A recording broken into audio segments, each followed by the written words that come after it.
I'm in London to meet Dr. Gabor Maté, a world expert on trauma and addiction. Gabor Maté has been a shining light for me in my recovery from addiction. Hi, Gabor. Hi, Brian. Absolutely amazing to see you. Nice to see you. Lovely to see you. Did you travel well? Arrived yesterday. Yesterday, yeah. Yeah. You feeling rested? No. No.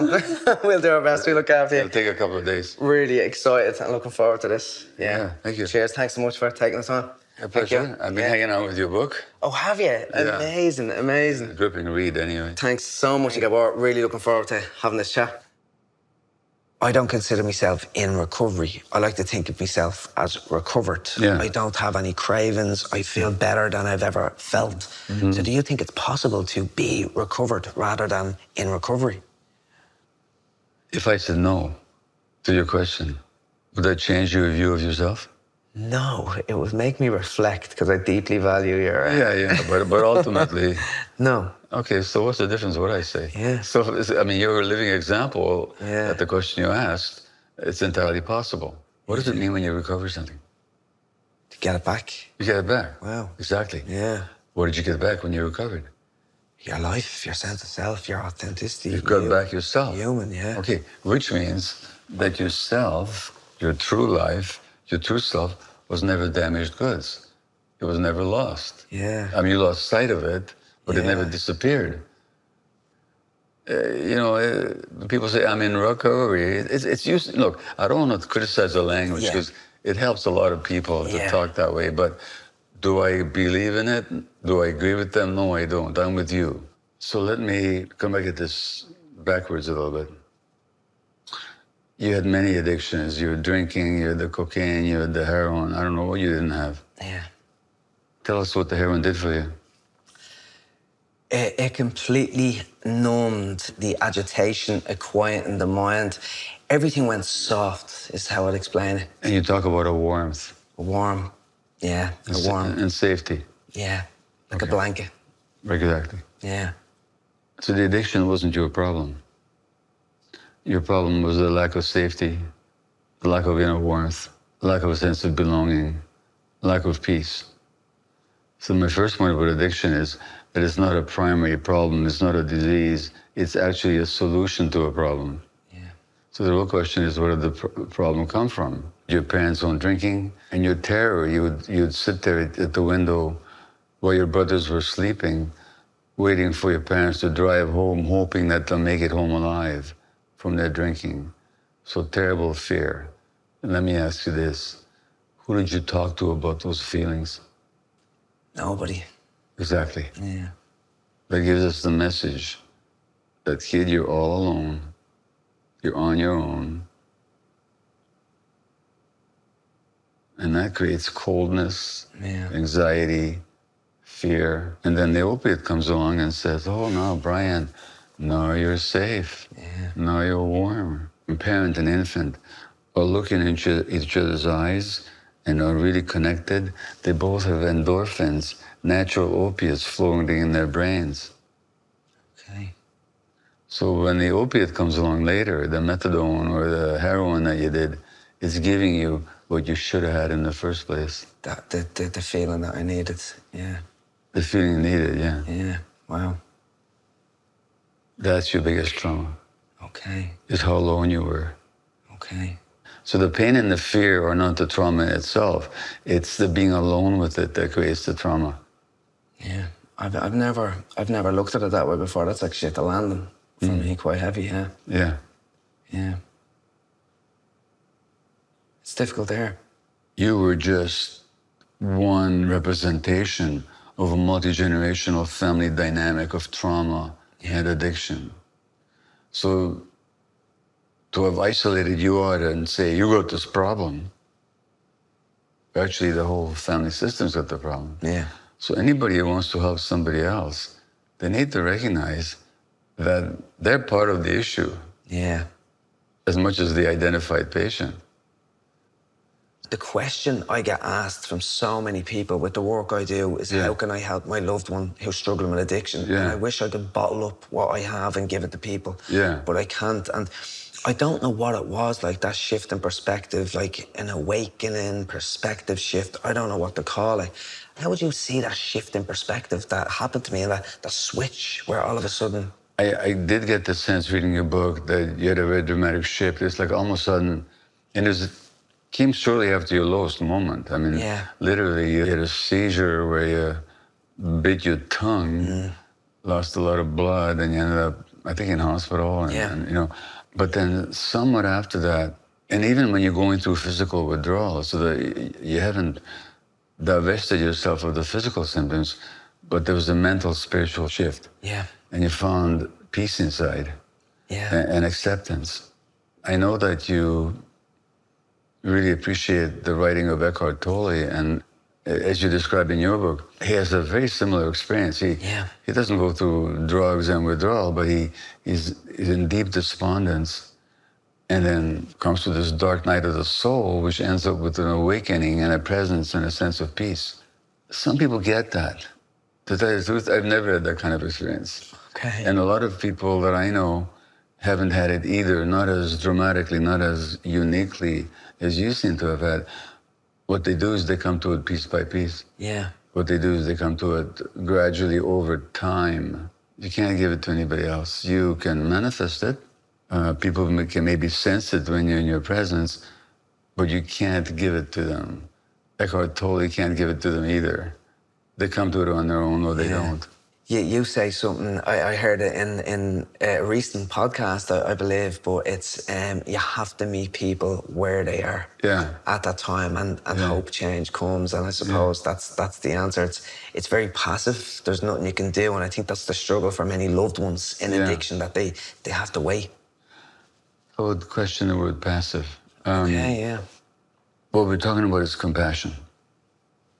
And compassion requires, first of all, that you care about the other person. Yeah. But not just that you care. It has to be more than that.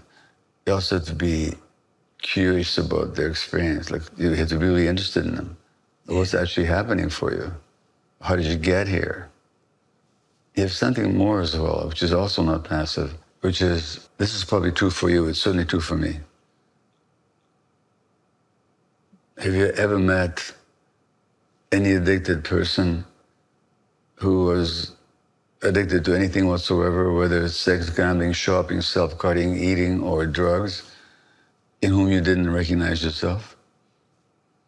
Yeah. Which is what I call the compassion of recognition. Yeah.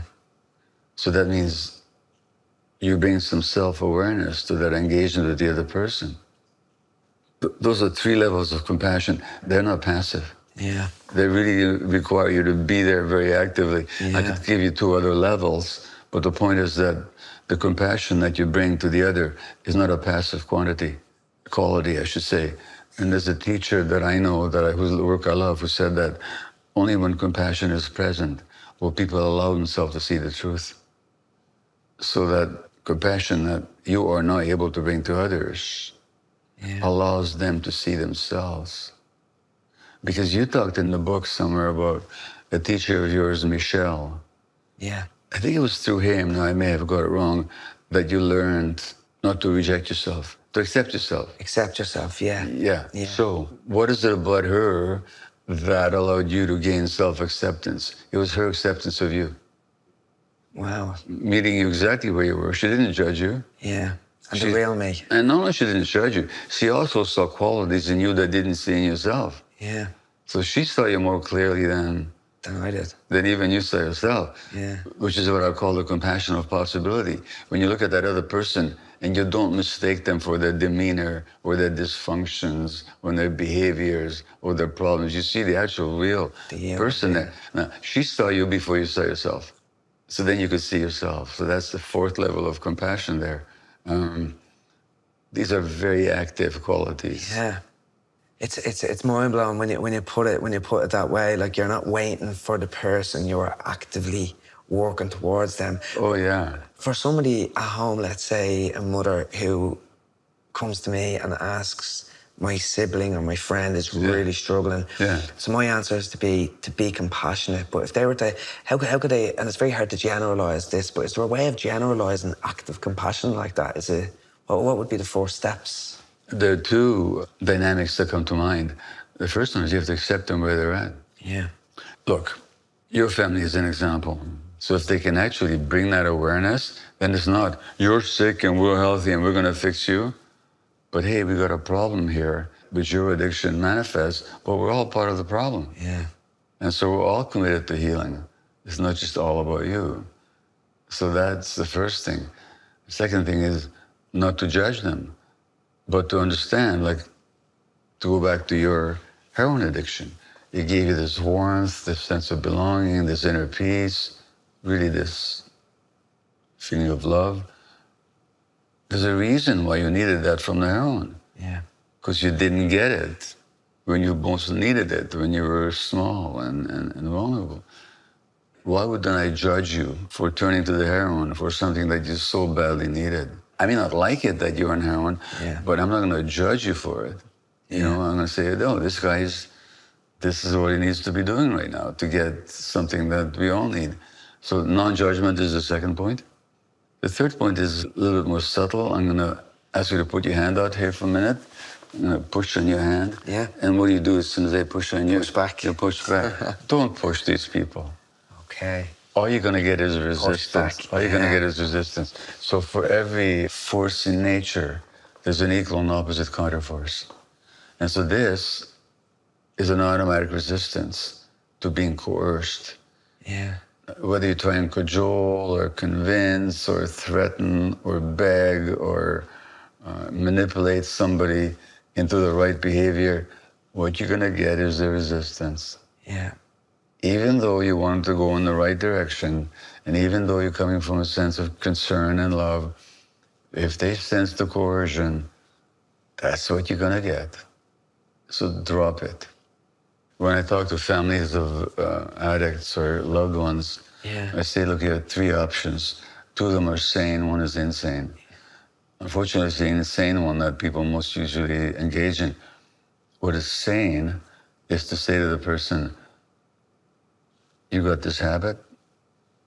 I'm sure there's reasons in your life where you feel at this point that this is how the way you need to go.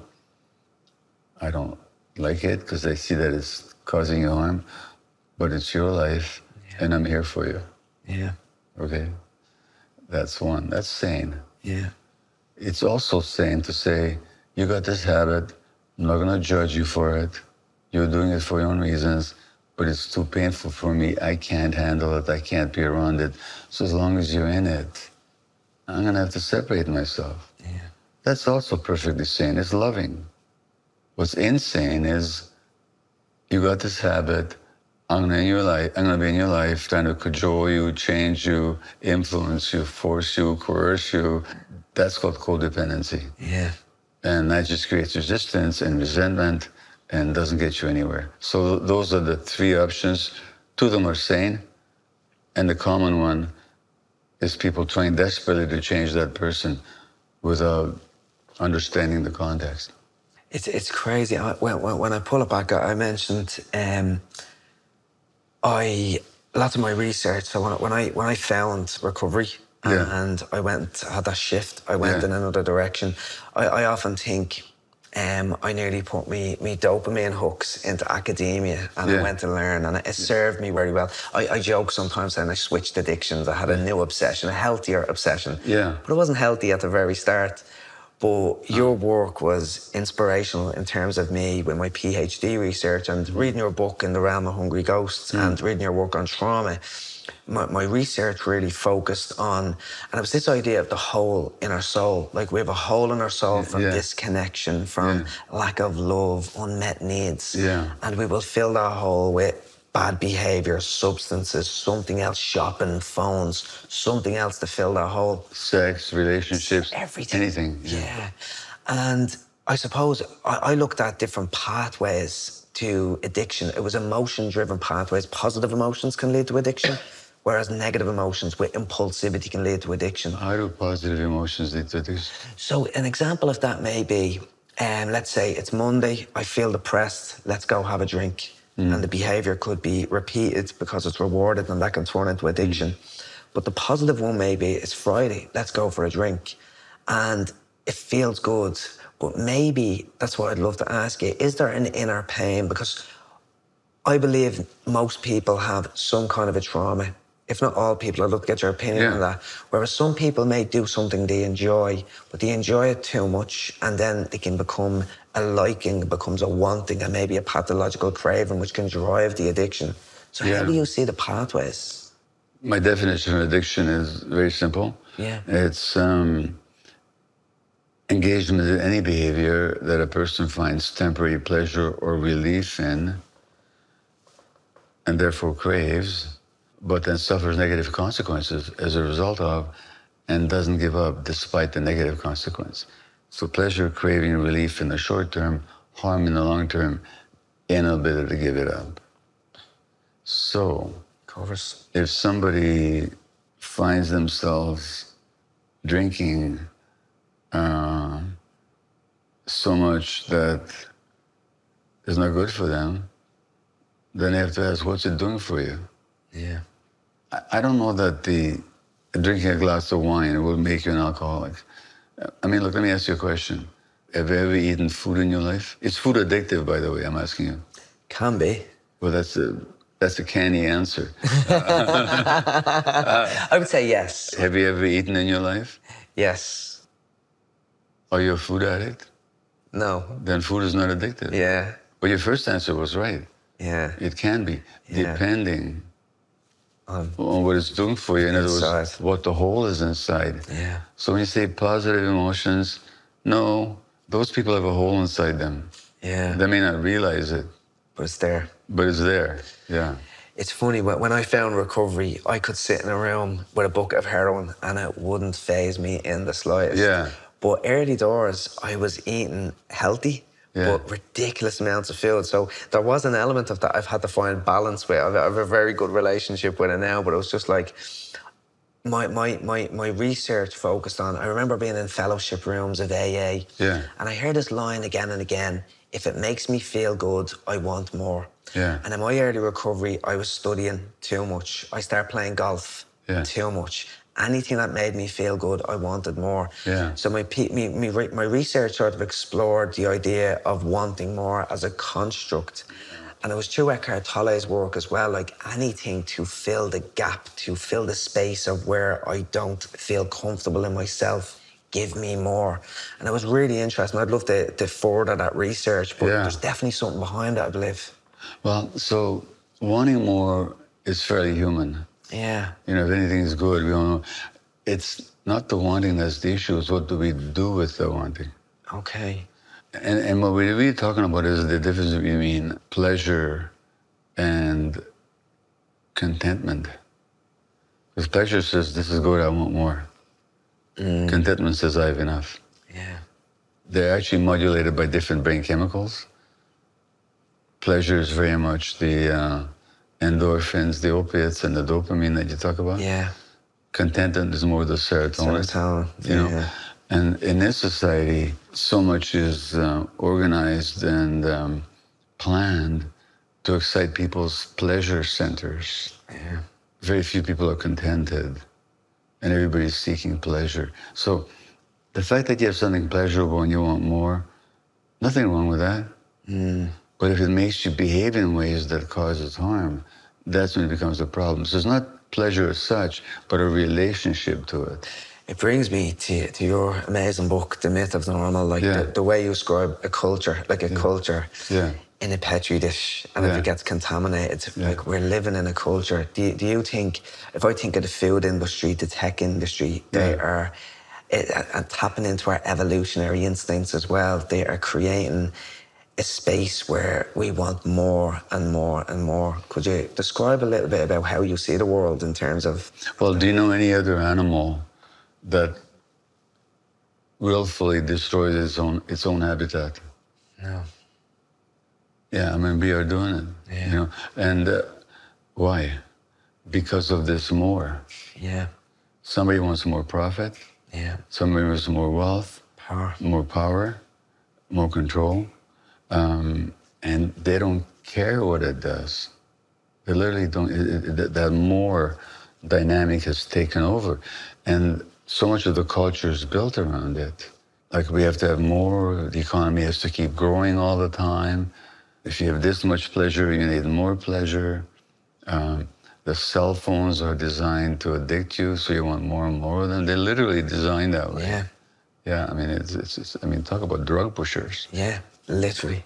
they design, the food companies, I'm not making this up, they do, it's been researched, they hire the best scientists, including neuroscientists, to figure out what combination of sugar, salt, and fat will most likely hook into the addiction-prone circuits in your brain.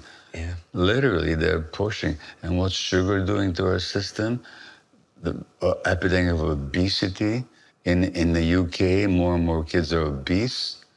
Diabetes is becoming a huge problem. Now, of course, they come up with a new drug, Ozempic, that fights or mitigates the effects of the addictive patterns that this society has literally forced on so many people. Yeah. And it never ends. So that there's more. Somebody wrote a book some years ago, I forget her name, but very astute little volume. It was called When Society is an Addict. And literally, that's what we have. That's what we have here. They're using Ozempic as a way to stop alcohol misuse. Are they? Yeah, I hadn't heard research. that. I wouldn't be surprised. Yeah, so the drug to fight the craving of the drug. And certainly seems to be, with Ozempic, some positive results in the short term. There doesn't seem to be. You quote Johan Hari in your book, and Hari's just in the book on Ozempic. Yeah. It's called The Magic Pill. I haven't read it yet. I have to read it, yeah. Yeah. It's an interesting book. And, but my question is, first of all, it's a bit like you have a leaky boat and you don't fix the hole. The water keeps coming in, you just keep building more bigger ladles to take the water out of the boat. And the second question I have about Ozempic, which is not known yet, do we know what it's going to do to people after 20 years of use or 30 years of use? We have no idea. So it's a vast experiment. Too big. It's too big of experiments. Yeah. And meanwhile, we're not dealing with the actual causes that are driving people into the problems that Ozempic then is supposed to solve. Yeah. It's crazy, and it nearly brings me back to root cause. Like, I think your work on trauma really brought to the fore of me that, like I say, I was a heroin addict for 15 years, but I didn't have a heroin problem per se. It was the underlying cause, anxiety, panic attacks, and trauma, and those unmet needs. You have a beautiful definition of trauma. Trauma is one of these words that, on the one hand, is overused. Yeah. But promiscuously, and then underused as well. It's overused in the sense that people think that any painful experience is traumatic. I organized a picnic and it rained and I was traumatized. No, you weren't. You were just disappointed. You know? My date didn't show up last night. I was traumatized. No, you weren't traumatized. You were just hurt. Yeah. So not everything painful and stressful is traumatic. Everything traumatic is painful and stressful.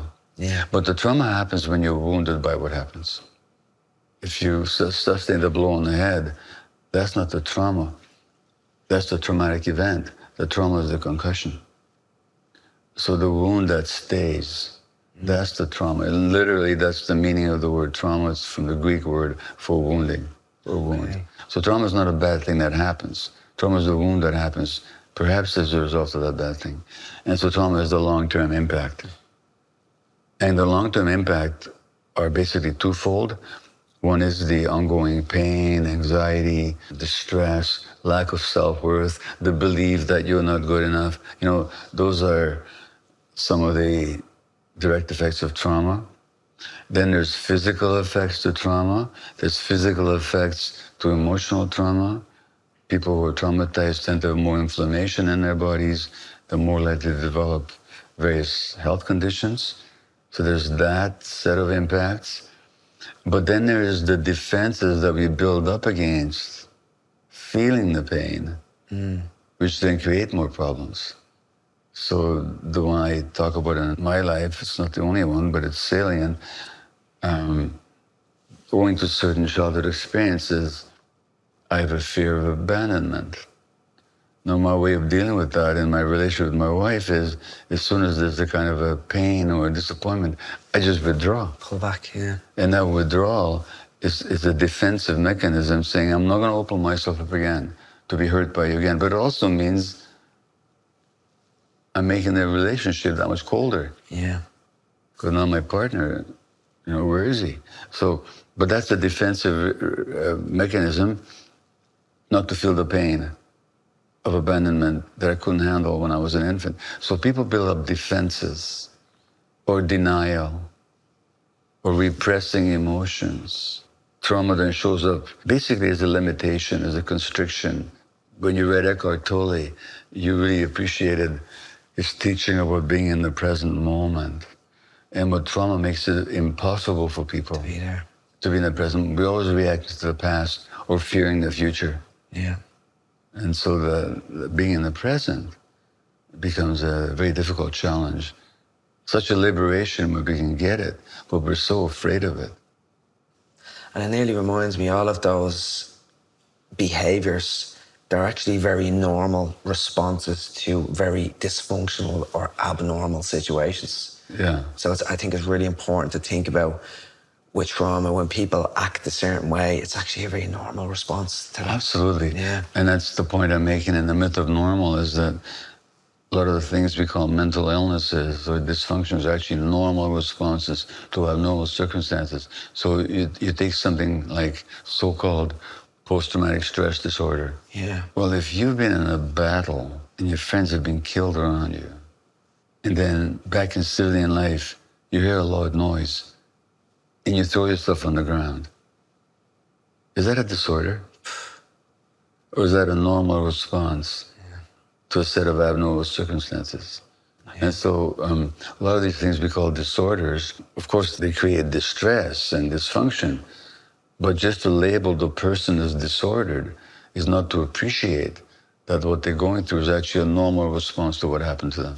Yeah. And it's that normality that we have to understand before we can actually help them heal, rather than just let's fix this behavior. Which comes back to compassion again. Which goes back to compassion, yeah. I think with addictions as well, like it's often, I've done programs before. It's around bad habits, addictions. Like, where's the boundary? Do you believe we're all addicted to a certain extent? Like, it's so pervasive in my eyes. What I can tell you is that whenever I speak, whether it's 2,500 people there or 500 or 50, and I give my definition of addiction, 99% of people will put the hand up. Yeah.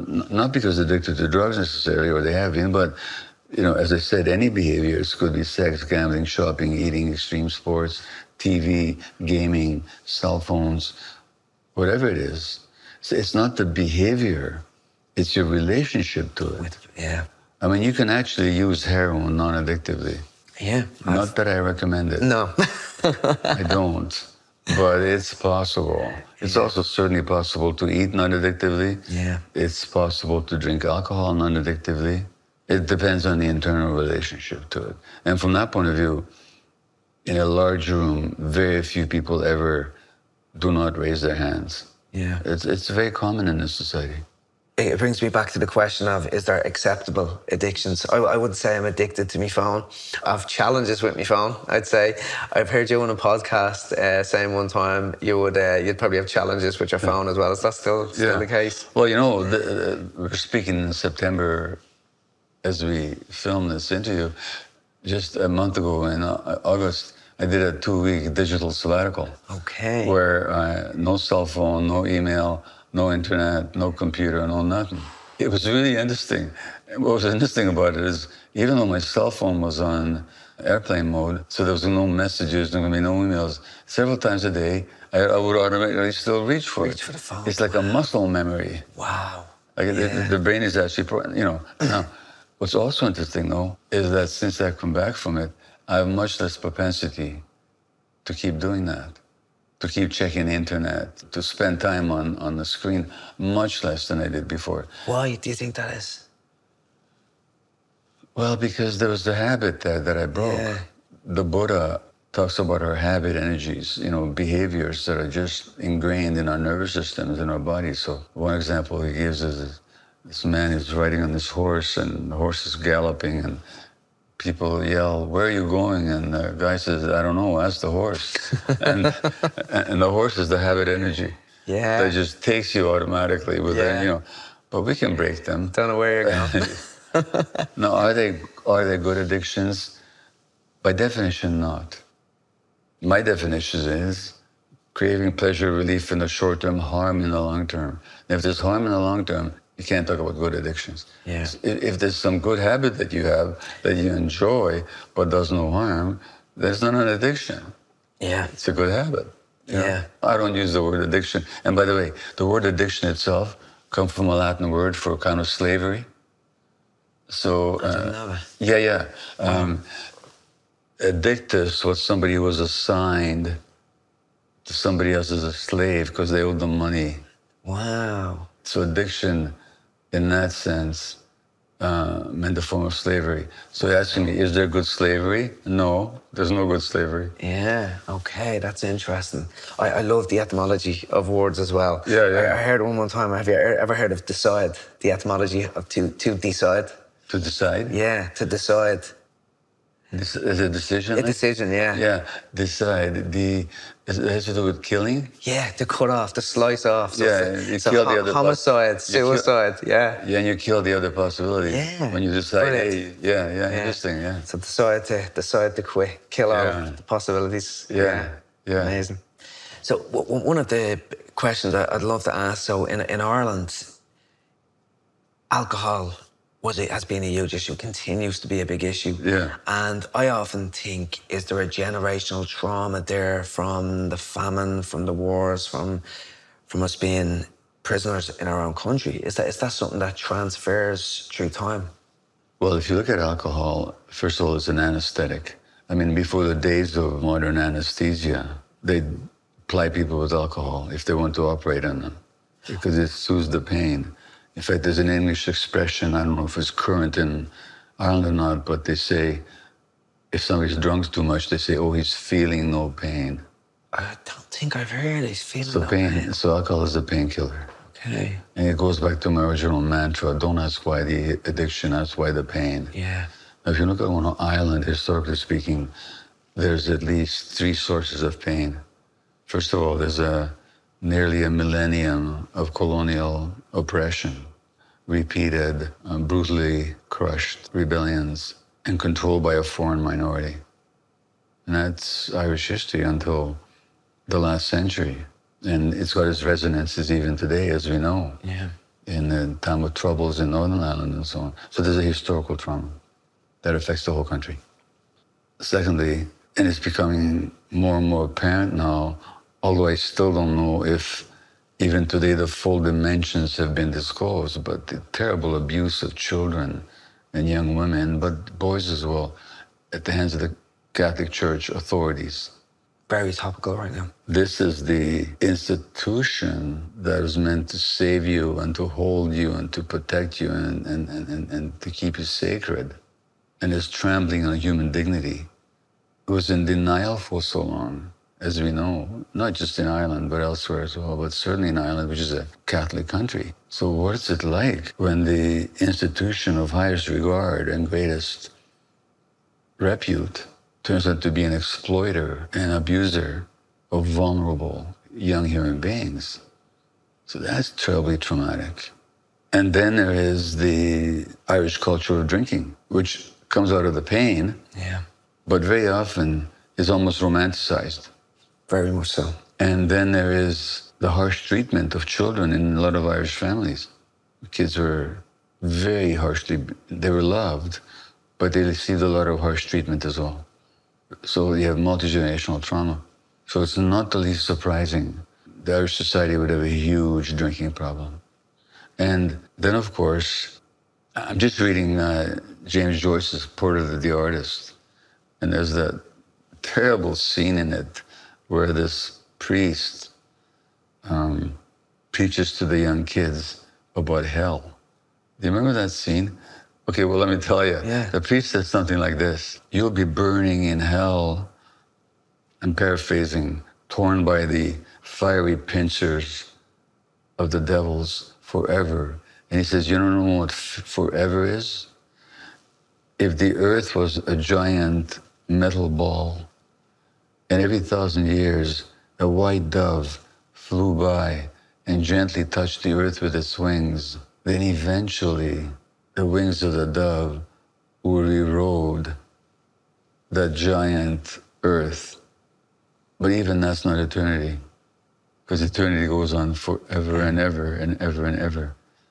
And so that, I don't want to mischaracterize the church's teachings, but there's a lot of fear and punitive hellfire and doom in it. Yeah. And a stigma for people committing sins so that they'll come and confess.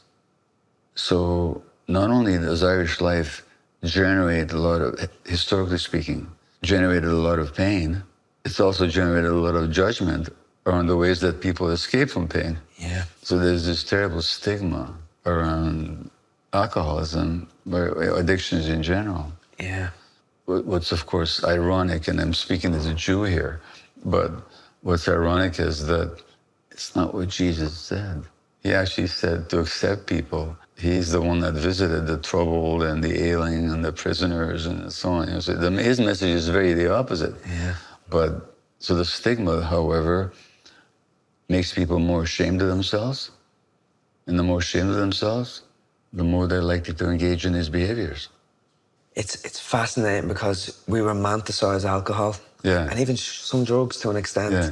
Yet when it becomes an addiction, Yeah. it's a weak or bad thing. Yeah. And then there's a stigma against that. And then related to that, like, it's still core. Like, because I'm so deep in the world of addiction and mental health, sometimes I don't see it. I suffer with the coercive assumption. I assume other people are thinking like me. Yeah. But there's people still believe, many people still believe in Ireland and the world that Yeah. addiction is a choice. Yeah. Which is crazy. Well, it's probably the Western world's most addicted population.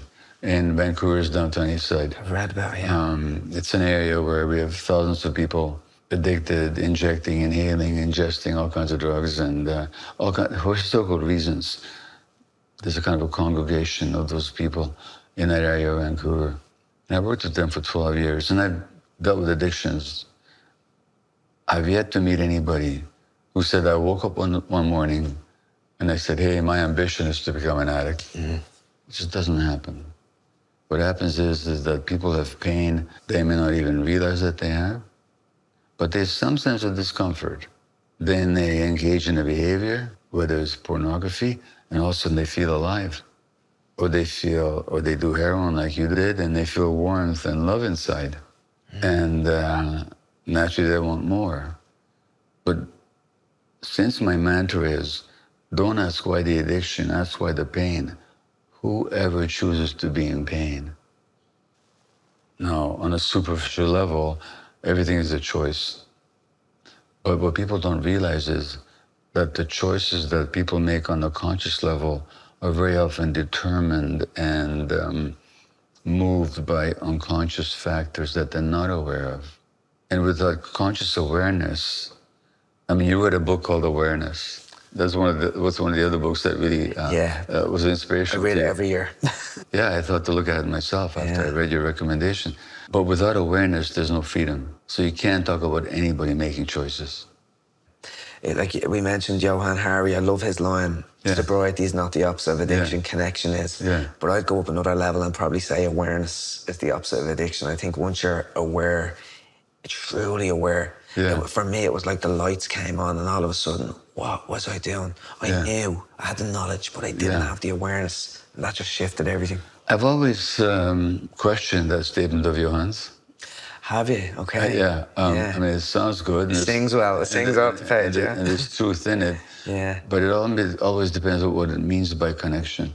Because you weren't lacking connections. Yeah. You had lots of friends. Lots of people. Yeah. You had people that liked you.